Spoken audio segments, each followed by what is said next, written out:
Bonjour à toutes et à tous, bienvenue dans ce webinaire où nous allons découvrir ensemble MLKIS Intercompany et plus spécifiquement notre nouvelle version intégrée à EPM. Donc, je me présente, je suis Iman Riani, responsable produit chez MLKIS et je vais vous faire la présentation aujourd'hui. Pour commencer, les atos d'Intercompany, donc c'est un outil qui est full web. Donc, vous pouvez vous connecter sur n'importe quel navigateur à partir de votre ordinateur, tablette ou téléphone portable. C'est un outil évolutif et sans aucun code. Donc, vous allez pouvoir créer des rubriques, paramétrer sur l'appli sans forcément connaître un langage spécifique type SQL ou autre. Vu que cette nouvelle version, elle est intégrée à 100% à EPM, donc elle hérite de toutes les certifications et aussi les portails de connexion et ainsi que le SSO. C'est un outil collecté, donc grâce à une API, vous pouvez connecter vos outils comptables ou vos outils bureautiques. Nous sommes sur un outil avec un paramétrage personnalisable, donc vous allez recevoir un paramétrage standard. Donc si je prends l'exemple des familles de rubriques opposées pour les intercos, donc le PNL, le bilan, l'autre bilan, bas de bilan et les trois catégories de PNL. Et puis ça reste personnalisable si vos besoins, si vous voulez décomposer par exemple votre compte résultat avec plus de détails. Donc vous pouvez le faire en autonomie après la formation. Raison pour laquelle du coup c'est un outil simple d'utilisation ainsi que vous pouvez récupérer une certaine autonomie une fois que vous êtes formé. Vous avez aussi la possibilité d'une récupération automatique des données, donc grâce à un planificateur, donc avec lequel vous pouvez planifier des tâches et donc planifier les tâches d'import de données, ainsi que les tâches de lettrage. Donc c'est un outil qui vous allez bénéficier d'une certaine rapidité. Donc ça pareil, hein, c'est grâce à cette nouvelle version liée à EPM et cette nouvelle technologie. C'est un outil fiable, donc vous pouvez tracer tous les données ainsi que l'activité des utilisateurs. Vous avez dans cette partie interco une notion d'alerte automatique, donc vous pouvez mettre en place des notifications automatiques et donc vous allez recevoir des emails de notification selon le paramétrage que vous avez effectué et selon comment vous souhaitez être notifié ou notifier vos collaborateurs. En dernier, vous avez un Power BI intégré, ce qui va vous permettre de dynamiser vos présentations et mettre en valeur vos données. Si vous êtes autonome sur Power BI, vous pouvez faire autant de présentations et de tableaux de bord si besoin que vous souhaitez.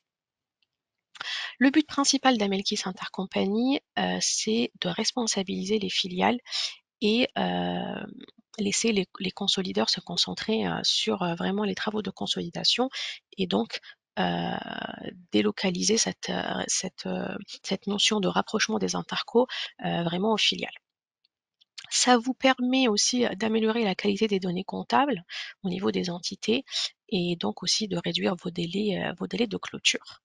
Vous bénéficiez d'une fiabilité et un audit de rapprochement, donc grâce aux imports automatiques des données, grâce au lettrage, au rapprochement, etc. Et ça vous permet un peu de suivre toutes les manipulations faites sur les intercos. Et enfin, c'est un outil complet qui va couvrir les différentes spécificités par rapport au traitement des intercos, donc les devises de transaction, les écarts de change, etc. Donc, on va se diriger dans un moment directement sur l'appli. On va essayer de voir comment on va se connecter sur cette nouvelle version d'Amelkis Intercompany intégrée à EPM. On va faire une petite présentation générale de cette version. On va voir un peu l'import des données, comment on va analyser nos données, les différentes méthodes de lettrage manuel et automatique, l'option d'ajouter ou modifier une nouvelle facture si besoin, les échanges avec l'ajout de commentaires et l'insertion de pièces jointes, les différents rapports d'analyse et les états de réconciliation, comment vous allez exporter vos données, comment vous pouvez intégrer vos données directement dans l'alias de conso EPM ou comment vous pouvez exporter des fichiers Excel pour pouvoir les intégrer dans d'autres outils de conso si vous n'utilisez pas EPM pour la consolidation. Et en dernier, la partie gestion du planning et des seuils de lettrage, ainsi que les notifications automatiques si vous souhaitez les mettre en place. Donc voilà, on va se diriger. J'ai un petit souci avec le partage de connexion, donc je vais juste devoir arrêter le partage et changer d'écran. Voilà. Donc, comme je disais, donc une fois que vos accès sont créés, vous allez recevoir l'identifiant client de votre base. Donc, il suffit et le lien de connexion. Donc, il suffit directement de se connecter de la même manière que de se connecter sur EPM pour les personnes qui connaissent déjà EPM. Donc, sur cette partie-là, on va avoir un écran d'accueil spécifique pour IC dans lequel vous allez voir le calendrier, le commentaire groupe, ainsi que la date butoir qu'on va avoir après. Vous allez conserver la partie environnement, qui est la même dans EPM, pour que vous puissiez paramétrer les entités, les devises, le périmètre et l'exercice. À noter que si vous utilisez IC au même temps que EPM, toute la partie environnement sera commune. Donc, si vous créez une nouvelle entité pour les intercos, elle sera automatiquement créée dans la table des entités. Donc, vous pouvez l'utiliser pour la partie conso. Si vous prenez Interco en autonomie, en dehors de PM, donc là pareil, vous voyez là je suis connectée autant qu'un utilisateur qui a la plateforme Amelkis Interco sans forcément se connecter dans EPM, raison pour laquelle on va voir ici que les vues qui nous intéressent. Donc, on va avoir la partie environnement pour le paramétrage, les entités, etc. La partie des tables, donc si besoin de mettre à jour les tables des rubriques, etc. La partie intercompagnie, du coup, c'est cette nouvelle fonctionnalité où vous allez voir la synthèse et la réconciliation, ce qu'on va voir ensemble. La partie exploitation, vous aurez que l'importateur. Si vous utilisez aussi EPM, là, vous aurez toutes les vues de conso qui vont venir aussi venir sur ce ruban noir, donc y compris les écritures manuelles, les consos, les suivis d'Elias, etc. Donc voilà. Donc dans un premier temps, on va commencer par importer les données. Donc une fois que tout le paramétrage en amont il est fait, donc mettre à jour la table des entités, mettre à jour les devises, etc. On va vraiment créer l'importateur, on va le paramétrer par rapport à vos données sources de la compta. Du coup, c'est nous qui adaptons à votre format de fichier et pas vous qui devez plutôt s'adapter à notre format d'importateur. Donc voilà, vous faites votre extraction de la compta, on met en place dans le début de projet l'importateur. Une fois que c'est fait, on va venir sélectionner le fichier et venir l'importer. Euh, les informations obligatoires que vous devez avoir pour que l'outil intercompagnie fonctionne, c'est vraiment la notion de l'entité partenaire et la rubrique, ça c'est sûr. Et on va avoir en plus certaines informations qui vont être obligatoires pour que l'outil puisse analyser les écarts donc en devise de transaction et puis pouvoir calculer l'écart de change pour vous permettre de faciliter cette analyse. Donc il va nous falloir les devises de transaction ainsi que les montants en devises de transaction et puis aussi les montants en devises fonctionnelles. Après, tout le reste, c'est l'outil qui gère sur la partie conversion. Donc, une fois qu'on a importé les données, vous allez recevoir un rapport de rejet comme ça pour vous permettre de savoir si toutes les lignes elles ont été importées, si votre importateur est bien paramétré, il ne manque pas des choses. Donc voilà, là, je fais exprès, on a 4 lignes rejetées, ça correspond à des comptes qui ne sont pas ouverts en interco, donc c'est normal. La ligne des en-têtes que j'ai laissée, donc c'est rejeté parce que ça ne trouve pas l'entité entité. Et puis voilà, normalement, si votre importateur, au début, on va bien le paramétrer. Le but, c'est qu'avoir une liste de rejets vide.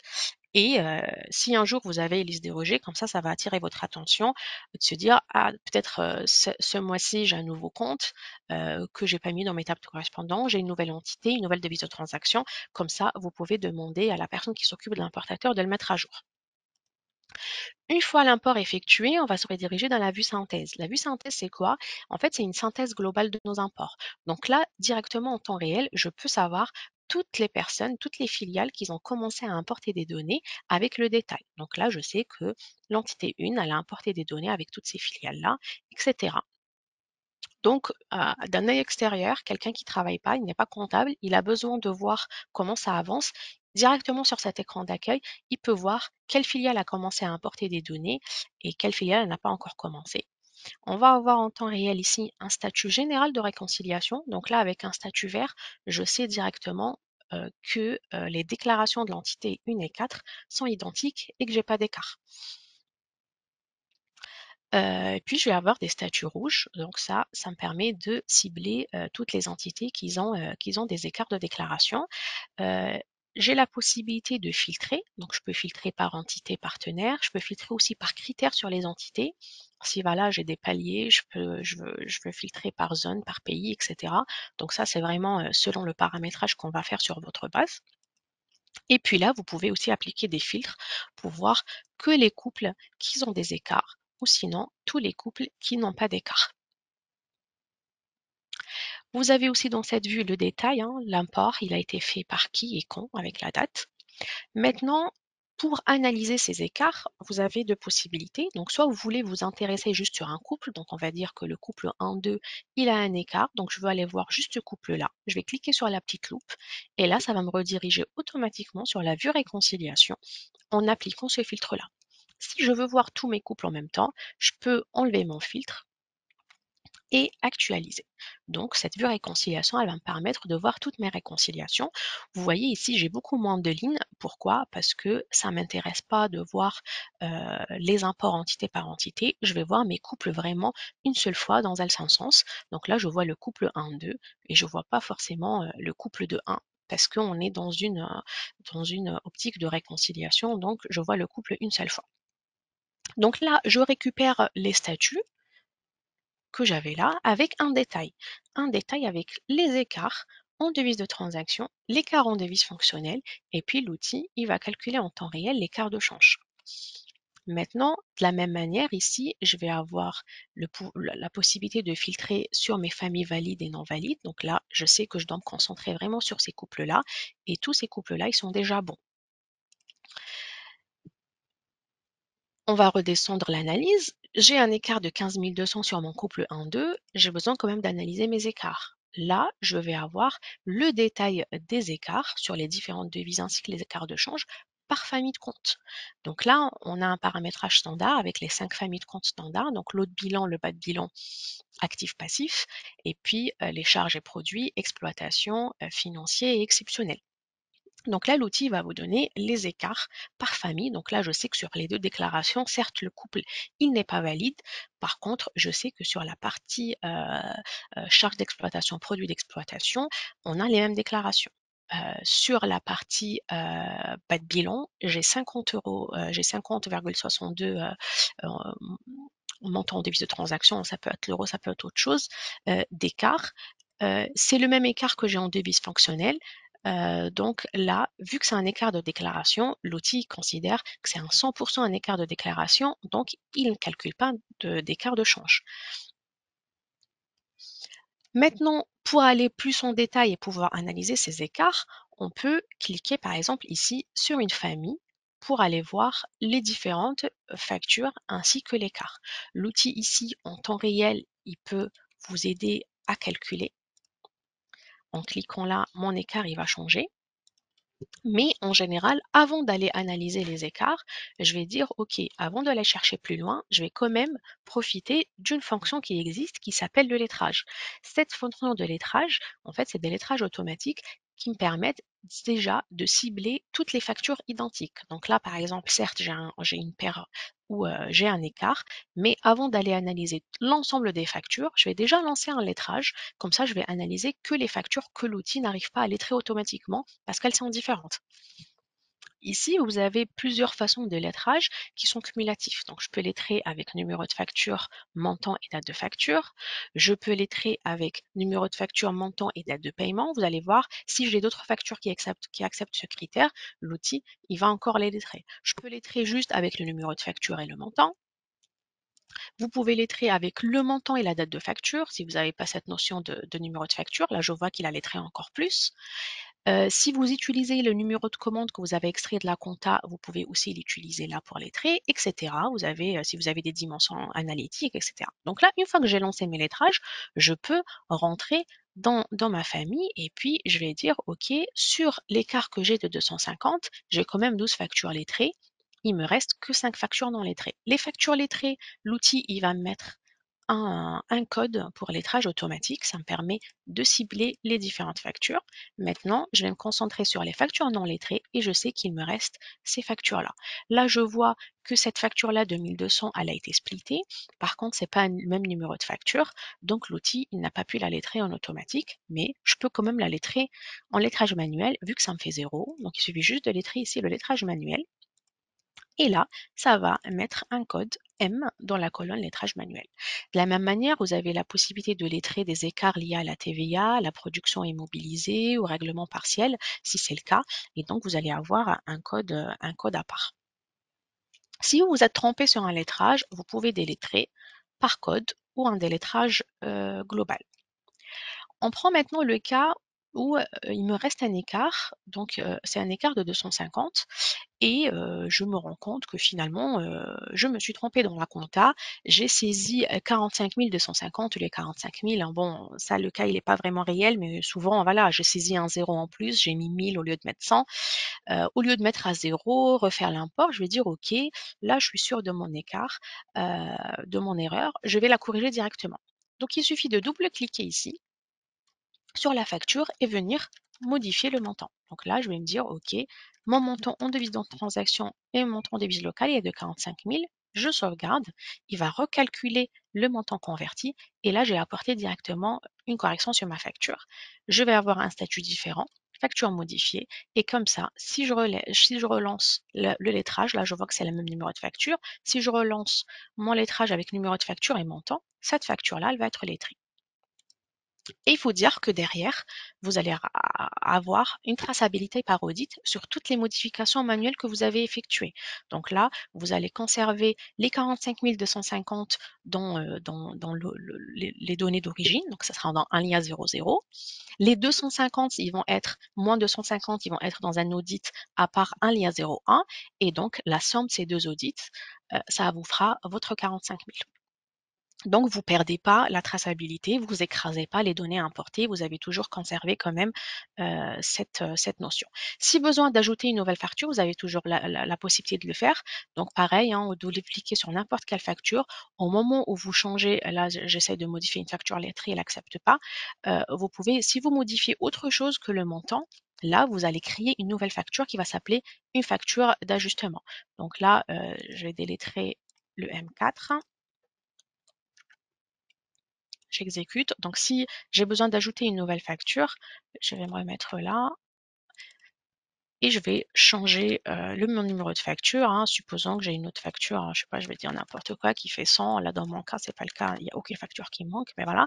Et je sauvegarde. Et donc là, l'outil, il me permet de créer une nouvelle facture d'ajustement. Et donc, celle-ci, elle sera sauvegardée 100% dans l'audit un lien 01. Voilà. Donc, dans cette vue-là, si vous avez un volume important, donc supposons je veux analyser tous mes comptes en même temps, je peux me mettre directement ici sur le couple et puis j'ai la possibilité de voir que le bilan en cliquant là ou de voir que mon compte de PNL si je clique là. Et là, je suis un peu comme un Excel, je peux faire des recherches partout. Là, par exemple, je peux appliquer mon filtre et chercher une facture en particulier. Il va me l'afficher. Je peux chercher par code lettrage, par montant. Vous pouvez faire des tris ici, par exemple, sur le compte directement conso avec le solde, sinon par compte local.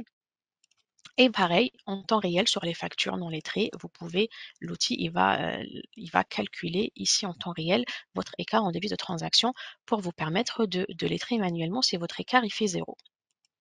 Donc voilà, une fois votre analyse est finalisée, vous pouvez ici avoir des rapports des réconciliations. Donc pour les personnes qui connaissent un peu la conso, ça correspond un peu à l'état 100. Ça s'ouvre dans un autre angle et je vais pouvoir vous le montrer. Voilà, c'est un rapport de réconciliation. Euh, Sinon, plus intéressant, c'est qu'une fois que vous avez fini vos travaux de lettrage, c'est bon, vous avez expliqué tous vos écarts. Normalement, vous allez avoir ici des boules 100% vertes.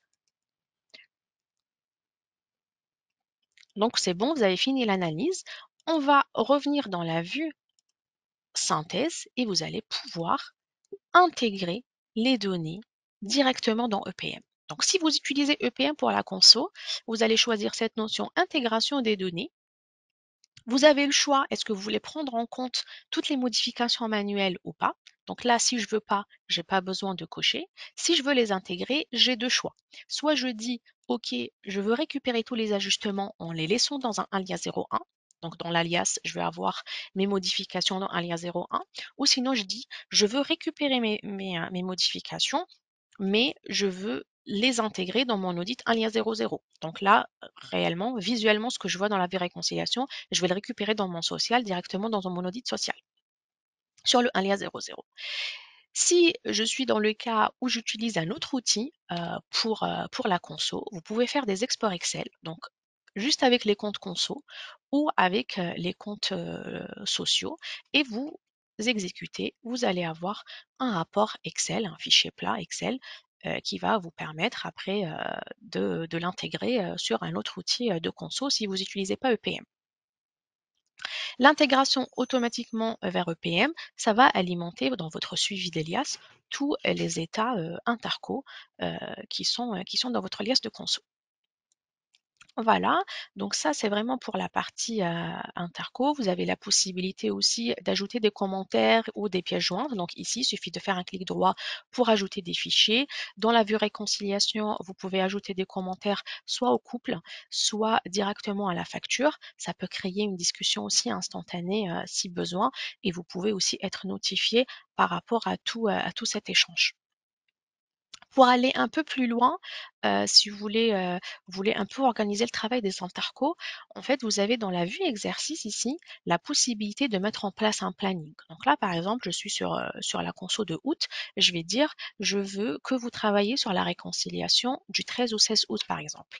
Donc là, ça va créer un planning et vous pouvez dire à vos utilisateurs, OK, je veux qu'aujourd'hui, vous faites une tâche d'import, vous réconciliez et puis là, vous contrôlez. Là, c'est vraiment des tasks de workflow qui sont standards, mais en fait, vous avez la main sur cette table-là pour mettre autant de tâches que vous voulez. Une fois que vous avez enregistré euh, ce planning, tous les utilisateurs, ils vont le visualiser ici, dans la home page, avec la date butoir. Pour les personnes auxquelles on ne peut pas donner l'accès à la devise, ils peuvent visualiser directement ici la table de change. Et puis, vous aurez aussi la possibilité de mettre des commentaires groupes si besoin. Comme ça, tous les utilisateurs vont visualiser ces commentaires. Pour aller encore plus loin, vous avez la possibilité d'activer les notifications automatiques, de synchroniser cet agenda avec les utilisateurs que vous souhaitez. Donc là, je peux faire une synchronisation. Il faut que j'aille sur Out quand même. Et puis, je synchronise avec Outlook et je choisis toutes les personnes que je veux qu'ils reçoivent ce planning aussi sur leur agenda Outlook. Vous avez aussi la possibilité de déclencher un rapport de réconciliation que vous allez recevoir par email, toujours sur les personnes que vous aurez choisies à notifier, qu'on va voir après en dernier. Donc là, vous pouvez dire, je souhaite recevoir un rapport de réconciliation avec les factures non lettrées, donc en rouge, à partir de J-1 de ma date butoir, une heure fixe à 11h57 ou d'une manière récurrente à partir de 11h55, voilà, chaque 4 heures par exemple. Et là, les personnes que vous avez définies dans les profils de notification après vont recevoir ce rapport. Et pareil, au moment où vous avez activé les notifications, toutes les notifications que vous avez paramétrées dans le prévu de notification et les personnes que vous avez renseignées vont recevoir les notifications choisies. Donc, ajout de commentaires, ajout de pièces jointes, mise à zéro, import, intégration sur toutes les actions faites sur cette partie d'Interco. Enfin, sur cette vue exercice, on a les conditions de réconciliation. Donc là, par défaut, le lettrage automatique ou le lettrage manuel, il est autorisé juste si l'écart il est de 0. Donc, vous pouvez dire, OK, pour le lettrage automatique, je reste à 0. Par contre, sur le seuil manuel, je vais lui donner une autorisation, par exemple, à 10. Après, vous allez choisir, en général, c'est par rapport à la devise pivot. Donc, je dis mes écarts par rapport à 10 euros. Et en fait, l'outil, il va convertir ce montant-là sur les différentes devises de transaction. Et donc, voilà, si 10 euros, ça correspond à, à 10 000, à 10 000 francs CFA, hein, ça sera adapté à la devise de transaction. Donc, actuellement, c'est un seuil global, mais c'est prévu dans une prochaine version que vous allez renseigner juste le seuil avec la devise pivot, donc votre devise de conso, et puis il va adapter cet écart selon la table de change que vous avez rattachée à votre exercice et selon les différentes devises de transaction utilisées. Vous avez aussi le délai de tolérance. Donc, en fait, si vous utilisez dans les lettrages automatiques le type de lettrage, numéro de facture montant et date de paiement, là, vous pouvez mettre un délai de tolérance pour dire à l'outil, si mes dates de paiement, elles sont différentes de 2 ou 3 jours, j'autorise ce lettrage. Sinon, si je laisse à 0, ça veut dire il faut absolument que la date de lettrage soit identique. Donc, revenons à toutes les notifications automatiques. Vous avez la possibilité dans cette vue-là, profil de notification, de créer autant de profils de notification que vous souhaitez.